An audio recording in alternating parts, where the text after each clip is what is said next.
Today on CityCast Nashville, happy almost Valentine's Day.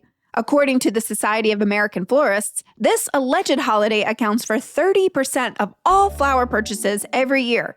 So who better to join us than Maddie Bush Martin, owner of Amelia's Flowers. We put her through a lightning round of flower etiquette and get the scoop on Pont Neuf, her new West Nashville bar where you can sip a cocktail while shopping for your special someone, or just yourself. It's Thursday, February 13th. I'm your host, Marie Cecile Anderson, and this is what Nashville's talking about. I have to admit, I hate Valentine's Day, and it kind of is perfect that your neighbors are outside right now with the chainsaw. Is that what I'm hearing? Yep, that is what you're hearing. Perfect for Valentine's. Truly. And as someone who owns 4 flower shops in town, we have to know, do you love or hate this holiday? I think it's a love-hate relationship. We've got it down to a science now, so I think that I have more space to look forward to it. It's also our biggest time of the year, revenue-wise, so of course, I love that.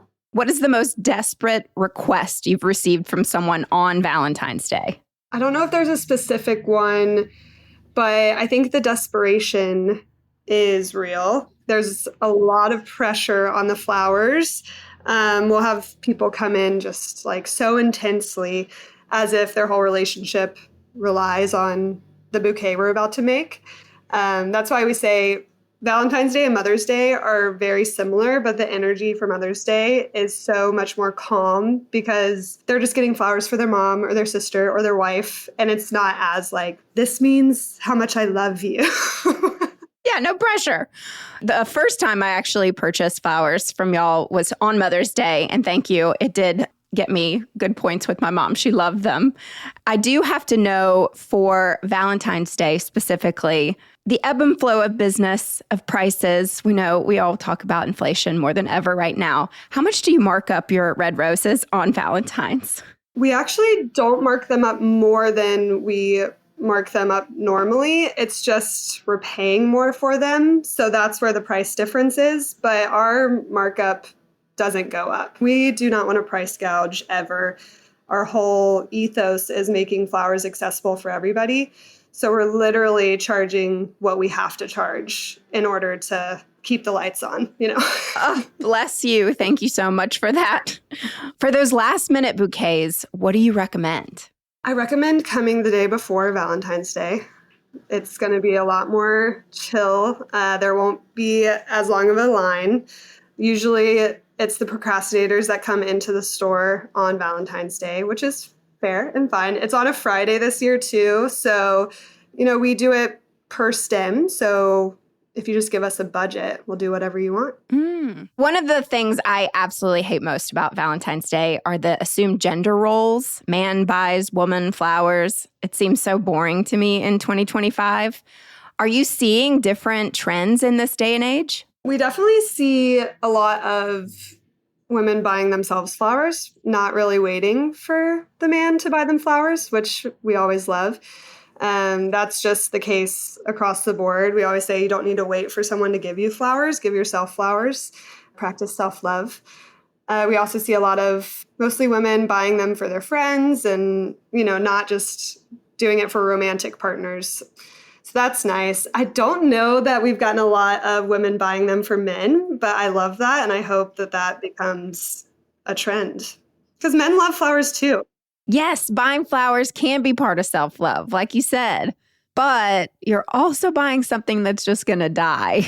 Can you defend that practice for us? Oh, man. I mean, I feel like something to be cherished will not last forever. And so there's something about that. I was about to quote It Ends With Us, like Lively in that movie, where she describes like why, you know, the flower's dying or whatever. But I mean, it is true. It is bougie, but I think it adds a nice routine into your life. You know, as the flowers start dying, you get new ones. And it's not just a fake plant sitting on your windowsill that's going to be there forever. Like you get to make it a part of a ritual, whatever it is that makes it special. I was going to ask, did you read It Ends With Us?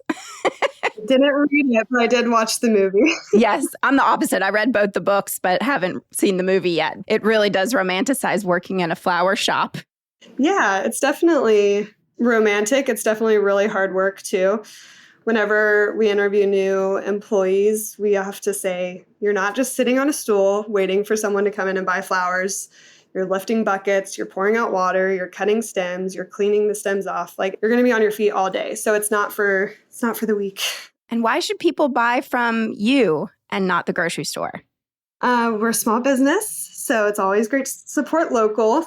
I always say that our bouquets each bouquet is made unique. It's made in store.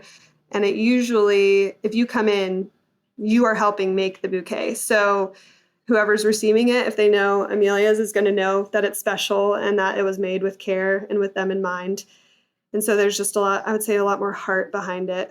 And it's an experience to come into the flower shops and interact. And we always try to encourage, even if it's just like, is there a favorite color? Is there a favorite flower? Is there a flower they hate? We really try to include you into the process so that you know that you helped make the bouquet. All right, this is going to be really fun. We have a lightning round flower edition for you. So I'm going to ask you to name the best flower for the following things. Best flower to cheer you up. I'd say sunflower. Best flower to send to your enemy. A thistle. Best flower to send to someone who is grieving. I'd say either white lilies or like a white mum. Any flower that's white.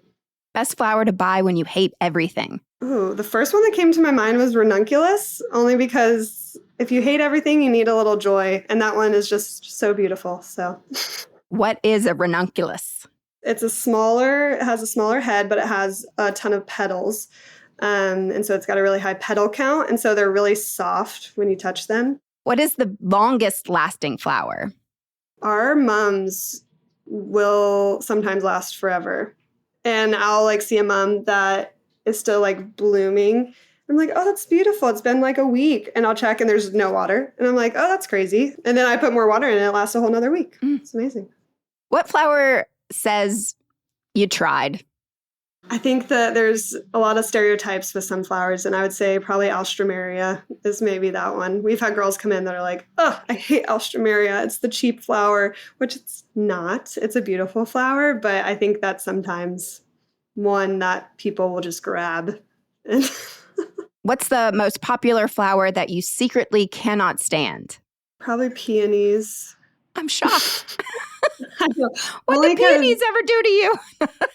We rarely carry them. They're just so expensive. And so I think there's a lot of hype when there are just as beautiful flowers that are way more affordable and will last even longer.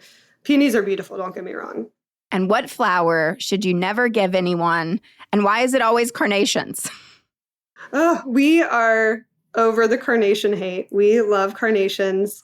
I get the novelty ones that, you know, your grandma had or whatever, or that people put on as boutonnieres, but carnations are beautiful. We always carry really beautiful ones, and our mission is to make people love them. Okay, so then what should you never give? I don't know if there's a flower that you should never give. Don't just give like a rose or a carnation or whatever. Like always include filler, give it texture, just like do the whole bouquet. Don't just say like, I'll take 3 roses. Well, I have to say those like dyed flowers that you can get at bodegas. Yes. Thoughts on those? I hate them. We do not carry dyed flowers. I'm like, as long as it's a natural color, we'll carry it. We've gotten a few that have slipped in, but they look natural. And I'll even call our wholesaler and I'm like, are these dyed? And she's like, yes, but they're beautiful. And I'm like, okay, I'll let it slide. But the rainbow roses, absolutely not. Those need to be put to bed. I got bright blue ones once. I was like, these are dyed. It must be bad for the flowers. Yeah, no, you're not getting a flower that's been taken care of. That flower has been violated.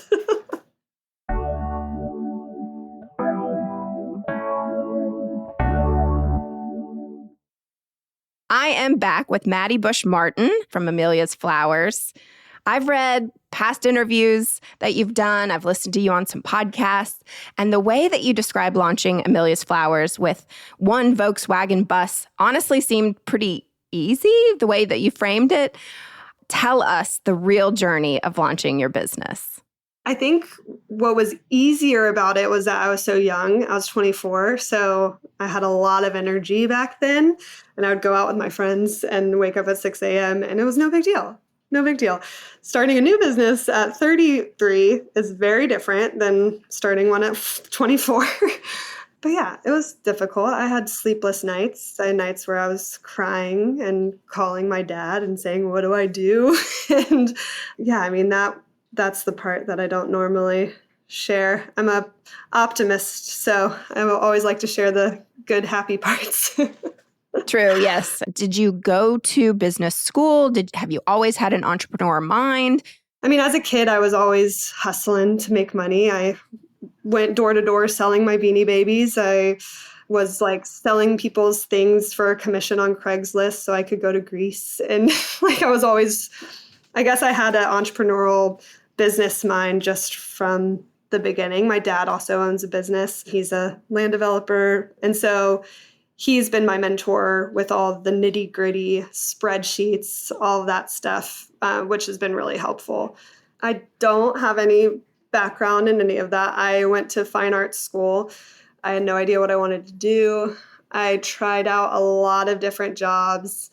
I was more passionate about traveling, but knew I needed to settle down. So I convinced some small business owners in Nashville to let me run their business. I was like, I have all this like random experience that I think if I put them all together, I'll be really good at managing a business. And they believed me and they hired me, and I realized I was really good at it. But I think I'd be more happier if I was doing it for myself. So yeah, a lot of it feels natural, and I think I just have that hustle. I don't know. And who is Amelia? Amelia is all of us. I knew I didn't want to put my name on it because I wanted to be able to separate myself from the business if I needed to. I was just thinking of names that I love. At the time, I was really obsessed with a show called Doctor Who, and Amelia Pond is one of the characters. So my trucks are named Amelia, Amy for short, Rory, who was her husband on the show, and then their daughter was Melody. And so those are my 3 truck names. And if you know, you know. Some people will see it and they'll be like, oh my gosh, Doctor Who. But it's also very French, and I get a ton of inspiration from France and Paris. So it all just aligned. And how does one just get some flowers to start selling them? So I also had no experience with flowers before I started. The day I opened was the first day I made a bouquet. And I was just like so excited. I brought my friend in from Charleston who was a florist, and she graciously helped me opening weekend. But I'll never forget the first customer I had. She looked at me and she said, will you help me make a bouquet? And I just like panicked on the inside. I was like, oh my gosh, I actually have never made a bouquet before. And so I had to bring in my friend. And by the end of the day, I felt super comfortable with it. I credit my art background. I was like, as long as I know like color composition and texture, I feel like I can do this. But yeah, I found a wholesaler in town and spoke with them beforehand and figured out how many flowers I needed, and eventually honed in on our style and what I wanted to offer for the brand. And it's been pretty consistent since then. And driving a truck all over Nashville, can you tell a difference in our neighborhoods and what they buy? Oh, yes. We started parking in 12 South to begin with. White's Mercantile was our first location, and then Imogen and Willie. I actually stopped parking in that neighborhood last year because it's just all tourists, and tourists are not buying flowers. They're taking photos, which is great and has been a huge part of our success marketing-wise, the organic marketing. But our sales just were not good the year before there. So we really only park in more local heavy spots now. What are those right now? Dose in East Nashville is almost exclusively where we park if the truck is out, because we just have a really good support there from the locals. That's where I purchased my mother's bouquet. We have a store right down the street from Dose as well that a ton of people don't know about. Yeah, I didn't actually know when preparing for this interview, I didn't know you had 4 locations. Yeah, so shops at Porter East. Then we have one of our trucks permanently parked inside of the factory in Franklin. And then I've got my L&L Market location. And now we have Pont-Neuf, the bar that has one of our flower trucks in there permanently, which is also an L&L Market. Let's get to Pont-Neuf Bar, your inspiration from your time in Paris. So you've just opened this place with your husband where folks can enjoy a cocktail while also buying your flowers. But running a flower shop and running a bar are 2 very different things. How did your skills translate to this new venue? Yeah, it is very, very different. A lot more hoops to jump through. I feel like I worked in the hospitality industry before coming to Nashville, and so that has been super helpful. The whole desire to create an experience with Amelia's has definitely been great for Pont-Neuf, trying to also give that experience to people. And we just wanted to open something for the locals. I feel like a lot of things are being opened with tourists in mind. And we wanted more places to go where we could get a glass of wine that wasn't $16 and feel buyer's remorse leaving. Or like, all right, we can't go out for another week. Like that's, just not the case. So our house wine is $8 a glass. And so we want people to just feel comfortable to come in for one glass and go home and maybe come back the next night if they want. My husband has experience in the distribution side of alcohol. He worked for Walker Brothers Kombucha and helped get them off the ground. And so he had already had relationships with distributors around town, which was really helpful. And he also just has friends in the industry that have been so generous in helping us as we're like, are we crazy? We've never done this before. And they're all like, no, just do it. It's fine. All right, final lightning round question for you. What's the best cocktail/flower pairing? I'm a martini girl. Me too. Yes, I love martinis. I've been putting thyme as a garnish on my martini, which is very nice because you get the aromatic smell as you're sipping on a lovely vodka martini. So I'd say that's my favorite right now. Rosemary goes in everything. I love rosemary. So we have a lot of rosemary garnishes. Beautiful. Well, again, I wish you a very happy Valentine's Day. I'm so excited for this new bar, and we'll definitely be checking it out. Awesome. Thanks so much for having me.